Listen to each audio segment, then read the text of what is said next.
এই মেয়েটি 4 বার চেষ্টা করেও সে অ্যাডমিশন পরীক্ষায় পাশ করতে পারে না। এবার সে 5মবারের মতো অ্যাডমিশন পরীক্ষার প্রিপারেশন নেওয়ার জন্য নিজের শহর ছেড়ে অন্য একটি শহরে চলে আসে। তবে এই শহরে থাকার জন্য বাসা প্রয়োজন। বাসা খুঁজতে গিয়ে সে এক খিটখিটে বৃদ্ধ লোকের কবলে পড়ে। প্রথমে লোকটি তার কাছে বাসা ভাড়া দিতে চাইছিল না, কিন্তু পরবর্তীতে শুধুমাত্র একটা শর্তে তাকে তার বাসায় থাকতে বলে, আর সেটাও সম্পূর্ণ ফ্রিতে। আর এরপর থেকে মেয়েটির জীবন পুরোপুরি পরিবর্তন হতে শুরু করে। তাহলে চলুন দেখে নেওয়া যাক মেয়েটির সাথে আসলে কি হয়। মুভিটির শুরু হয় হেনরি ভয়েজার্ট নামের একজন বৃদ্ধ লোককে দেখিয়ে, যে প্যারিসের একটি অ্যাপার্টমেন্টে একা বসবাস করে। হেনরি একজন অবসরপ্রাপ্ত ব্যক্তি এবং জীবনের এই শেষ বয়সে এসে তার জীবনটা একেবারে বোরিং হয়ে উঠেছে। সে কারণে তার স্বভাব দিন দিন বেশ খিটখিটে হয়ে গেছে। অন্যদিকে আমি নামের একজন তরুণীকে দেখা যায়। আমির জীবনটা হেনরির মতো কিছুটা এগিয়ে, তবে তার সমস্যা হলো সে একই আইনের ক্লাসে 5 বার ফেল করেছে। এসব কারণে আমি নিজের উপর থেকে বিশ্বাস হারিয়ে ফেলেছে। আমির পরিবারে তার বাবা মায়ের পাশাপাশি একটি ছোট ভাইও রয়েছে। তার বাবা বাজারে সবজি ও ফলমূলের একটি দোকান চালান। মেয়ের এমন অবস্থা দেখে তিনি আমিকে নিজের দোকানে সাহায্যকারী হিসেবে কাজে লাগিয়ে দেন, কিন্তু আমি কিছুতেই এসব করতে চাইছিল না। সে সবসময় চাইতো প্যারিসে গিয়ে মন দিয়ে পড়াশোনা করবে। তবে মেয়ের এই কথায় তার বাবা রাজি হয় না। তবে আমি কোনোভাবে বুঝিয়ে তার বাবাকে শেষবারের মতো রাজি করাই। এরপর আমি নিজের স্বপ্ন পূরণের লক্ষ্যে প্যারিসে চলে যাই। প্যারিসে গিয়ে আমির প্রথম কাজ ছিল থাকার জন্য একটি নিরাপদ জায়গার ব্যবস্থা করা। খবরের কাগজ পড়ে সে এমন একটি ঠিকানায় পৌঁছায় যেখানে ছাত্রছাত্রীদের বাসা ভাড়া দেওয়া হয়। আমি সেখানে পৌঁছে কলিং বেল চাপে। বেলের শব্দ শুনে হেনরি দরজা খোলে। আসলে হেনরির ছেলে পল এই বাসা ভাড়ার বিজ্ঞাপনটি কাগজে দিয়েছিল, যা আসলে হেনরি জানতো না। তাই হঠাৎ একজন অচেনা মানুষকে দেখে সে বেশ অবাক হয়ে যায়। আমি হেনরির সাথে খুব নরম সুরে এবং সম্মান দিয়ে কথা বলার চেষ্টা করে, কিন্তু হেনরি কিছু না বলে তার মুখের উপর দরজা বন্ধ করে দেয়। কিন্তু আমিও ছিল অদ্ভুত একগুঁয়ে। সে না গিয়ে আবারও বেল চাপতে শুরু করে। হেনরি দরজা খুলতে আমি সব খুলে বলে যে সে কেন এখানে এসেছে। আমির কথা শুনে হেনরি বুঝতে পারে যে তার ছেলেই হয়তো এই বিজ্ঞাপনটি দিয়েছিল। তাই সে আমিকে ঘরে ঢোকার অনুমতি দেয়। তবে ঘরে ঢোকার আগে হেনরি আমিকে ভালোভাবে পা মুছে নিতে বলে। আমিও হেনরির কথা মেনে চলে। ঘরে ঢুকতে আমি অবাক হয়ে যায়, কারণ ঘরটি বেশ পরিষ্কার পরিচ্ছন্ন এবং গোছানো ছিল। ঘরের একপাশে একটা পিয়ানো রাখা এবং সেটিও খুব সুন্দর করে সাজানো আছে। আমি পিয়ানোর দিকে এগোতে হেনরি চিৎকার করে জানিয়ে দেয় যে সে যেন কিছুতেই এই পিয়ানোতে হাত না দেয় এবং সে যেন এটা থেকে দূরে থাকে। এসব দেখে আমি বুঝতে পারি যে লোকটা বেশ কঠিন স্বভাবের, যা আমি একদমই ভালো লাগে না। তবে ঘরটি তার খুব পছন্দ হয়ে যায়, তাই সে থাকতে রাজি হয়। এরপর হেনরি আমিকে তার থাকার ঘরটি দেখিয়ে দেয়। পাশাপাশি সে আমিকে একটা ফর্ম পূরণ করতে দেয়, যেখানে লেখা ছিল এই ঘরে থেকে সে কি করতে পারবে না। আসলে হেনরি চাইছিল না আমি তার বাড়িতে থাকুক, কিন্তু আমি সব শর্তে রাজি হয়ে যায়। এসব দেখে হেনরি ইচ্ছে করে ভাড়ার টাকা অনেক বাড়িয়ে দেয়। ভাড়ার অঙ্ক শুনে আমি বুঝতে পারি তাকে অন্য কোথাও ঘর খুঁজতে হবে। তাই সে সেখান থেকে বেরিয়ে পড়ে। কিন্তু অন্য জায়গায় খোঁজ নিতে গিয়ে সে জানতে পারে যে সেখানকার ভাড়া হেনরির বলা টাকার থেকে অনেক বেশি। পাশাপাশি সেই ঘরগুলো একটিও হেনরির ঘরের মতো সুন্দর ছিল না। তখন সে বুঝতে পারে সে কত বড় ভুল করেছে, কারণ ভাড়া বেশি হলেও হেনরির বাড়িতে থাকাটাই তার জন্য বেশি সুবিধার ছিল। কিন্তু তার সাথে ঝগড়া করে আসার কারণে সে আর সেখানে ফিরে যেতে চায় না। সে সোজা নিজের বাড়িতে চলে আসে এবং 2 দিন ধরে ভাবতে থাকে সে এখন কি করবে। হঠাৎ আমির কাছে একটা ফোন আসে, যাচ্ছিল হেনরির। হেনরি তাকে জানায় যে সে অনেক ভেবে দেখেছে এবং সে আমিকে তার ঘরে ভাড়া থাকতে দিতে রাজি আছে। এই কথা শুনে আমি ভীষণ খুশি হয়ে যায়, কারণ তার ছোটবেলা থেকে স্বপ্ন ছিল প্যারিসে গিয়ে পড়াশোনা করা, আর সেই স্বপ্ন এবার পূরণ হতে চলেছে। তাই পরদিন সকালে পরিবারের কাছ থেকে বিদায় নিয়ে সে প্যারিসের উদ্দেশ্যে বেরিয়ে পড়ে। যখন সে হেনরির বাসায় ঢোকে, তখনই হেনরির প্রথম কাজ হিসাবে আমির হাতে কিছু শর্ত বলে ধরিয়ে দেয়। হেনরি বলে আমিকে যদি এখানে থাকতে হয় তাহলে এই শর্তগুলো মেনে চলতে হবে। আমি লক্ষ্য করে দেখে যে সেখানে প্রায় 20টি পাতার একটি নিয়মাবলী রয়েছে, অর্থাৎ তাকে প্রচুর নিয়ম মেনে এখানে চলতে হবে। এসব দেখে তো আমির মাথা ঘুরতে শুরু করে, কিন্তু সে এই বাড়িটি হারাতে চাইছিল না। তাই সে হেনরিকে আর কিছুই বলে না। এরপর রাতের বেলা আমি পুরো বাড়িটা ভালো করে ঘুরে ঘুরে দেখতে থাকে। এই সময় সে শুনতে পায় হেনরি ফোনে তার ছেলের সাথে কথা বলছে। তাদের কথাবার্তা থেকে আমি বুঝতে পারি যে হেনরির সাথে তার ছেলের সম্পর্ক তেমন একটা ভালো নয়। বাবা ছেলের মধ্যে বেশ রাগারাগি চলছিল। এসব শুনে আমি চুপচাপ সেখান থেকে যেতে গেলে হেনরি তাকে দেখে ফেলে। পরদিন সকালে হেনরি আমির সাথে কথা বলে এবং তাকে জানায় যে কেন তার ছেলের সঙ্গে তার সম্পর্ক খারাপ হয়ে গিয়েছে। আসলে তার ছেলে ভ্যালেরি নামে একজন মহিলার সঙ্গে সম্পর্কে জড়িয়েছে এবং তাকে সে বিয়ে করতে চায়। কিন্তু সমস্যা হলো ভ্যালেরি একেবারে ভালো মানুষ নয়। সে আরও জানায় ভ্যালেরি এখনই পরিকল্পনা করে রেখেছে যে বিয়ের পর সে হেনরিকে বৃদ্ধাশ্রমে পাঠিয়ে দেবে। আমি বুঝে যাই তাদের পারিবারিক সমস্যা বেশ জটিল, তাই সে কিছু না বলে শুধু হেনরির কথাগুলো শুনতে থাকে। একদিন হেনরি বাইরে গেলে সুযোগ বুঝে আমি সে পিয়ানোটা বাজানোর চেষ্টা করে, অথচ হেনরি তাকে এটা ধরতে কঠোরভাবে বারণ করেছিল।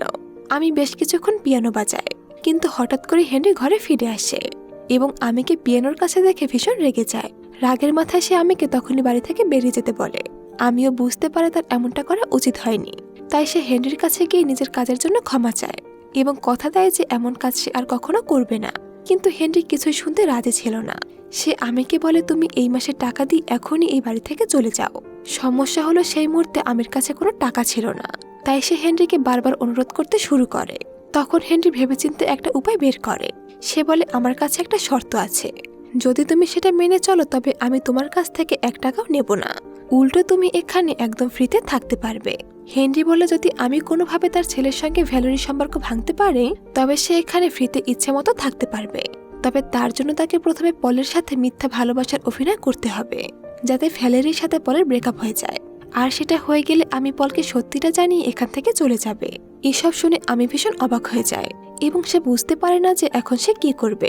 আমিকে চুপ থাকতে দেখে হেনরি বুঝিয়ে বলে, শোনো, তুমি যদি এই পরিকল্পনায় ব্যর্থ হও তাও তুমি এখানে ফ্রিতে থাকতে পারবে, কিন্তু তোমাকে অন্তত একবার চেষ্টা করে দেখতে হবে। এরপর আমি হেনরির কথাগুলো ভাবতে শুরু করে। ভাবতে ভাবতে সে রাস্তায় বেরিয়ে আসে এবং একটি রেস্টুরেন্টের সামনে গিয়ে দাঁড়িয়ে পড়ে। সেখানে লেখা ছিল কাজের জন্য একজন কর্মী প্রয়োজন। আমি বুঝতে পারি এখানে কাজ করলে সে নিজের ঘর ভাড়ার টাকাটা জোগাড় করতে পারবে। সে ভেতরে গিয়ে জানায় যে সে কাজ করতে চায়। কর্তৃপক্ষ জানায় তাকে ওইটারে কাজ করতে হবে, পাশাপাশি বাসন ধোয়া এবং মেজে পরিষ্কার করার মতো টুকটাক কাজও করতে হবে। আমি রাজি হয়ে যাই এবং পরদিন থেকে কাজে আসবে বলে জানিয়ে দেয়।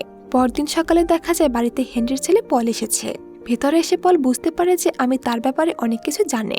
সে ভাবে হয়তো তার বাবা আমির কাছে তার ব্যাপারে খারাপ কিছু বলেছে, কারণ সে সবার কাছে তার নামে বদনাম করে বেড়ায়। পলের কথা শুনে আমি বুঝতে পারি যে বাবা ছেলের এই ঝামেলা অনেক দিনের পুরনো, তাই সে পলকে বোঝানোর চেষ্টা করে তার বাবা তার নামে খারাপ কিছুই বলেনি। ঠিক সেই সময় হেনরি সেখানে চলে আসে এবং আমির সামনে পলকে আজে বাজে কথা শোনাতে শুরু করে। এতে পল বেশ লজ্জায় পড়ে যায় এবং সেখান থেকে দ্রুত চলে যায়। আমি পলকে আটকানোর অনেক চেষ্টা করে, কিন্তু পল কোনো কথাই শুনতে চায় না। অন্যদিকে হেনরি এটা দেখে খুব খুশি হয়ে যায় যে আমি তার কথা মতো কাজ শুরু করে দিয়েছে। এরপর আমি রেস্টুরেন্টে গিয়ে তার কাজ শুরু করে এবং রাতে নিজের পড়াশোনা চালিয়ে যায়। তবে সমস্যা হলো সে পড়াশোনায় একেবারেই ভালো ছিল না, এমনকি পড়াশোনায় তার মনোযোগও ছিল অনেক কম। সে কারণে সে একটু পড়ার পরেই ঘুমিয়ে পড়তো। এরপর একদিন হেনরি পলকে খাওয়ার জন্য ইনভাইট করে এবং আমিকে বলে পলের জন্য রান্না করতে। আমিও অনেক যত্ন করে রান্না করে, কিন্তু সে দেখতে পায় পলের সাথে তার গার্লফ্রেন্ড ভ্যালেরিও এসেছে। এরপর আমির সাথে ভ্যালেরির পরিচয় হয়, আর এখান থেকে আমি জানতে পারি যে কেন হেনরি ভ্যালেরিকে পছন্দ করে না। আসলে ভ্যালেরি সবকিছুতেই সন্দেহ করে, যা ছিল তার সবচেয়ে বাজে স্বভাব। এরপর আমি হেনরির কথা মতো পলের সাথে অনেক ভালোভাবে ব্যবহার করে। প্রথম দিকে পল কিছুটা লজ্জা পেলেও আস্তে আস্তে সে আমির সাথে মানিয়ে নেয়। আমির কথাগুলো পলের বেশ ভালো লাগতে শুরু করে। এরপর খাবার টেবিলে বসে সবাই ভিন্ন ভিন্ন বিষয় নিয়ে কথা বলছিল। সেই কথার মাঝে ওই পিয়ানোর কথাটাও চলে আসে, আর এখানেই জানা যায় ওই পিয়ানোটা ছিল হেনরির ওয়াইফের। তিনি এখন আর বেঁচে নেই, আর সে কারণে হেনরি ওই পিয়ানোতে কাউকে হাত দিতে দেয় না। কথার মাঝে ভ্যালেরি বলে ওঠে যে হেনরি তো সবসময় এমনটাই করে, সে নিজের কোনো জিনিসে অন্য কাউকে হাত দিতে দেয় না। এই কথাটা হেনরির খুব খারাপ লাগে এবং এই নিয়ে আবারও তাদের মধ্যে কথা কাটাকাটি শুরু হয়ে যায়। তবে শেষমেশ দেখা যায় হেনরি সবাইকে অবাক করে দিয়ে আমিকে পিয়ানো বাজানোর অনুমতি দিয়ে দেয় এবং সবার সামনে পিয়ানো বাজাতে বলে। আমিও তার কথা মতো পিয়ানো বাজাতে শুরু করে। সে এতটাই সুন্দর বাজাচ্ছিল যে হেনরির তার স্ত্রীর কথা মনে পড়ে যায়, কারণ তিনিও ঠিক এভাবেই বাজাতেন। তাই হেনরির চোখে পানি চলে আসে। এখানে ভ্যালেরি সুযোগ পেয়ে বলে দেয় যে হয়তো হেনরির এই পিয়ানো বাজানো একেবারেই পছন্দ হয়নি, তাই তার চোখ দিয়ে পানি পড়ছে। কিন্তু পল বলে সে যা ভাবছে তেমনটা নয়, আসলে তার বাবার তার মায়ের কথা মনে পড়েছে বলে তার চোখ দিয়ে পানি পড়ছে। এরপর তারা দুজন আমিকে বিদায় জানিয়ে সেখান থেকে চলে যায়। পরদিন সকালে আমি তার কলেজে আসে, কারণ আজ তার পরীক্ষার ফলাফল বের হওয়ার কথা। সে কারণে সে আজ বেশ নার্ভাস ছিল।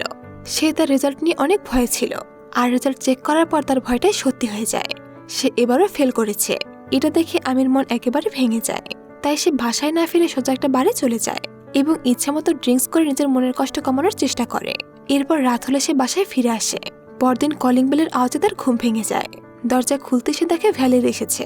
ভ্যালেরি জানে আগের দিন সেখানে একটা ট্রে ফেলে গিয়েছিল, আর সেটা ফেরত নিতে সে এসেছে। তবে আগের দিন অনেক ড্রিঙ্কস করার কারণে আমির শরীর একেবারেই ভালো ছিল না, তাই সে হঠাৎ ওই ট্রির মধ্যে বমি করে দেয়। এরপর আমি যখন কিছুটা সুস্থ হয় তখন সে নিজের মনের কথাগুলো হেনরি আর ভ্যালেরিকে বলতে শুরু করে। সে জানায় আগের দিন তার সাথে কি হয়েছে এবং সে এই নিয়ে 6 বার ফেল করেছে। সে আরও জানায় এই অবস্থায় সে কিছুতেই বাড়ি ফিরতে পারবে না, কারণ তার বাবা এই খবর একেবারেই সহ্য করতে পারবেন না। এসব বলতে বলতে আমি কান্না করতে শুরু করে। এসব শুনে হেনরি বুঝতে পারে আসলে আমির সমস্যাটা কোথায়। সে আমিকে বলে, তোমার এই পরীক্ষায় ফেল করার কারণ হলো তোমার পড়াশোনায় কোনো আগ্রহ নেই, তাই তোমার সেই জিনিসটাই করা উচিত যেটা তুমি মন থেকে চাও, কারণ যে জিনিসে তোমার মন বসে না সেখানে হাজার চেষ্টা করলেও তুমি শান্তি পাবে না। তখন আমি কাঁদতে কাঁদতে বলে সে পিয়ানো বাজাতে চায়, কারণ এটা সে ছোটবেলা থেকে পছন্দ করত, কিন্তু তার বাবা তাকে কখনো এটা বাজাতে দেয়নি। তখন হেনরি আমিকে পিয়ানোর সামনে নিয়ে যায় এবং তাকে এটি বাজানোর অনুমতি দেয়। এরপর আমি হেনরির প্রিয় গান যেটা সে নিজে লিখেছিল সেটা পিয়ানোতে বাজিয়ে গাইতে শুরু করে। তখন হেনরি বুঝতে পারে যে সত্যি আমির মধ্যে প্রতিভা রয়েছে। তখন সে আমির অনেক প্রশংসা করে। এরপর ভ্যালেরি যখন সেখান থেকে যাচ্ছিল তখন আমি তার কাছে হেনরির স্ত্রীর ব্যাপারে জানতে চাই। সে জিজ্ঞেস করে কিভাবে তার মৃত্যু হয়েছিল। ভ্যালেরি জানে আজ থেকে 30 বছর আগে তিনি জানালা পরিষ্কার করতে গিয়ে সেখান থেকে নিচে পড়ে যায়, আর পড়ে যাওয়ার কারণে সেখানেই তার মৃত্যু হয়। এদিকে ভ্যালেরির মনে হতে থাকে যে আমি হয়তো পলকে পছন্দ করতে শুরু করেছে, কারণ কিছুদিন ধরে সে আমিকে তার বয়ফ্রেন্ডের সাথে খুব ভালোভাবে কথা বলতে দেখেছিল। কিন্তু আমি তার ভুল ভাঙিয়ে জানাই যে সে পলকে একেবারেই পছন্দ করে না। এই কথাবার্তার মাঝে আমি বুঝতে পারি যে ভ্যালি সত্যি পলকে অনেক ভালোবাসে, তাই সে হেনরির কাছে গিয়ে এই ব্যাপারে কথা বলে। আর সে জানায় যে সে আর এই কাজটা করতে পারবে না। সে এভাবে একটি সত্যিকারের ভালোবাসাকে ভেঙে দিতে চায় না। এই কথা শুনে হেনরি ভীষণ রেগে যায়। সে দরজা বন্ধ করে দিয়ে আমিকে তখনই বাড়ি থেকে বেরিয়ে যেতে বলে। তাই পরদিন সকাল হতেই আমি নিজের বাড়িতে ফিরে আসে। সে সেখানে গিয়ে দেখতে পায় তার বাবা মা তার জন্য অপেক্ষায় ছিল। তারা মনে অনেক আশা নিয়ে বসেছিল। তারা ভেবেছিল হয়তো আমি পাশ করে বাড়ি ফিরবে, তাই আমি তাদের মুখের দিকে তাকে মিথ্যা বলে যে সে পরীক্ষায় পাশ করেছে। তবে বাড়িতে একদিন থেকে সে আবারও বাড়িতে ফিরে যায় এবং বাধ্য হয়ে হেনরির কথা মতো কাজ করতে রাজি হয়। এখানে হেনরি আমিকে জানায় পল আসলে কি কি পছন্দ করে, যেমন সে ফুটবল অনেক পছন্দ করে এবং ফ্রান্সের নামকরা টিম বার্দোকে সাপোর্ট করে। একই সাথে পল কোন ধরনের উপন্যাস পছন্দ করে, কোন গান ভালোবাসে সেগুলো সে জানিয়ে দেয়। এরই সাথে হেনরি পরিকল্পনা করে সে আমির জন্য কিছু একটা করবে, কারণ আমি বারবার নিজের জীবনে বিফল হয়েছে। তাই হেনরি প্যারিসের একটা নামকরা মিউজিক স্কুলের চিঠি আমিদের বাড়ির লেটার বক্সে রেখে দেয়। এমনভাবে রাখে যেন দেখে মনে হয় এটা বাইরে থেকে কেউ একজন পাঠিয়েছে। পরদিন সকালে যখন আমি সে চিঠিটা হাতে পাই, সে একেবারে হেনরির পরিকল্পনা অনুযায়ী অনেক মনোযোগ দিয়ে সেটা পড়তে শুরু করে। তবে এতে আমি রাজি হয় না, কারণ সে ভাবে সে তেমন ভালো একটা পিয়ানো বাজাতে পারে না। এরপর আমি হেনরির পরিকল্পনা অনুযায়ী কাজ শুরু করে দেয়। প্রথমে সে সুইমিং পুলে গিয়ে হাজির হয়, যেখানে পল রোজ সাঁতার কাটতে যায়। সে এমন অভিনয় করে যেন সে অনেক আগে থেকে ওখানে আছে। পল আমিকে দেখে বেশ অবাক হয়ে যায়। পরিকল্পনা মতো আমি পলের সাথে অনেক মিষ্টি মিষ্টি কথা বলতে শুরু করে। এরপর পল আমিকে গাড়ি করে বাড়িতে পৌঁছে দেওয়ার জন্য রওনা হয়, যার পথে আমি সেই জিনিসগুলো উল্লেখ করতে থাকি যেগুলো পল আগে থেকে পছন্দ করে, যেমন ফুটবল এবং ফ্রান্সের সেই নামকরা টিমের কথা। আমি জানাই এসব তার অনেক পছন্দের। তখন পল বেশ খানিকটা অবাক হয়ে যায়, কারণ আমির বলা এসব কিছু পলের খুব পছন্দের। সেজন্য পলের মনে এক অন্যরকম আনন্দের তৈরি হয়। এরপর বাড়ি ফিরে আমি তার ফুটবলের জার্সিটা পলকে বের করে দেখায়, যেটা পলের খুব পছন্দের ছিল। পল আমি রুমে গিয়ে তার প্রিয় উপন্যাসটিও দেখতে পায়। এভাবেই ধীরে ধীরে আমি পলের মন জয় করতে থাকে। কিন্তু পলের তো ধারণাই ছিল না যে এসব কিছু অভিনয়। সে সরল মনে এসব সত্যি ভেবে বসে এবং আমির সব কথা বিশ্বাস করতে শুরু করে। আমিও বেশ ভালো করে বুঝতে পারি তার পরিকল্পনা কাজ করছে, তাই এবার সে তার শেষ চালটা চেলে দেয়। সে পলকে বলে, আমি তোমার সাথে রিলেশনে যেতে চাই, কারণ আমি 40 বছরের ছেলেদের একটু বেশি পছন্দ করি। কিন্তু পল তার কথায় রাজি হয় না। সে আমিকে বোঝায় যে তার বয়সটা একটু বেশি, তাই সে আমির সাথে কোনো ধরনের সম্পর্কে জড়াতে চায় না। এ কথা বলে পল সেখান থেকে চলে যায়। রাত হলে দেখা যায় আমি কিছুতেই ঘুমাতে পারছিল না। সে এটা ভেবে লজ্জা পাচ্ছিল যে সে কিভাবে একটা সম্পর্ক ভাঙার জন্য এতটা খারাপ কাজ করতে পারে। তখন হেনরি সে তাকে বোঝাতে শুরু করে। সে বলে শুধু সে পলের সম্পর্কটা ভাঙা অবধি এগুলো করবে, তারপর তাকে আর কিছুই করতে হবে না। এরপর দেখা যায় আমির ফোনে পলের একটা মেসেজ এসেছে। সেখানে সে আমির সাথে দেখা করার কথা জানায়। আমি পলের কথা মতো তার সাথে দেখা করে এবং দুজন মিলে একটা ক্লাব পার্টিতে চলে যায়। সেখানে পল অনেক আনন্দে নাচছিল, কিন্তু আমির মনে কোনো আনন্দই ছিল না, কারণ সে দেখে তার এক্স বয়ফ্রেন্ড অন্য একটি মেয়ের সাথে সেখানে নাচছে। তাই তার মনটা খুব খারাপ হয়ে যায়। পার্টি শেষ করে যখন তারা বাড়ি ফিরছিল তখন পল ভাবছিল হয়তো সে আমাকে ইমপ্রেস করে ফেলেছে, কিন্তু আমির মনে কোনো শান্তি ছিল না। তাই সে পলকে নিজের পাস্ট ব্যাপারে অনেক কিছু জানিয়ে দেয়। সে আরো বলে তার ফ্যামিলি তাকে কখনো সাপোর্ট করেনি, এমনকি সে একই ক্লাসে অনেকবার ফেল করেছে। তবে এতে পলের ভুল ধারণা না ভেঙে উল্টো আরো বেড়ে যায়। সে ভাবে আমি তার মনের কথাগুলো তাকে বলছে, এর মানে আমি তাকে পছন্দ করছে। তাই সে অনেক আনন্দ করে গাড়ি চালায়। পরদিন সকালে তারা বাড়ি গিয়ে পৌঁছায়। সেখানে ভ্যালেরি পলের জন্য অপেক্ষা করছে এবং সে পলকে দেখে ভীষণ রেগে যায়, কারণ পল কখনো এভাবে বাড়ির বাইরে রাত কাটায়নি। এতদিন পর যখন সে এ কাজ করেছে তখন তার বুঝতে বাকি থাকে না যে পল অন্য কারোর সাথে সম্পর্কে জড়িয়েছে। তাই সে রেগে বাড়ি ছেড়ে চলে যায়। এমনকি যার সময় পলকে জানায় যে সে যেন তার সাথে কোনো যোগাযোগ না করে। অন্যদিকে হেনরি এই খবর পেয়ে ভীষণ খুশি হয়ে যায়। একই সাথে সে আমিকে জানায় সে লন্ডনের একটি মিউজিক স্কুলে আমির জন্য আবেদনপত্র জমা দিয়েছে। এটা দেখে আমি অনেক খুশি হয়। পরদিন সকালে আমি খুশি মনে রেস্টুরেন্টে কাজ করতে চলে যাই। তবে সেখানে গিয়ে সে দেখে পল অনেকক্ষণ ধরে তার জন্য অপেক্ষা করছে।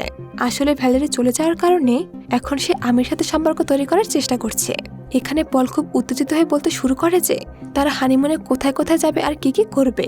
তখন আমি তাকে পরিষ্কার করে জানিয়ে দেয় যে এতদিন সে যা যা করেছিল সবকিছু ছিল নকল। সে আসলে তার বয়সী একজনকে পছন্দ করে এবং এখন তার একজন বয়ফ্রেন্ডও আছে। এসব শুনে পল ভীষণ হতাশ হয়ে পড়ে, কারণ এখন তার কাছে ভ্যালেরিও নেই আর আমিও চলে গেছে। সে তখন কিছুই বুঝতে পারছিল না যে সে এখন কি করবে। তাই সে মন খারাপ করে নিজের কাজ করতে শুরু করে।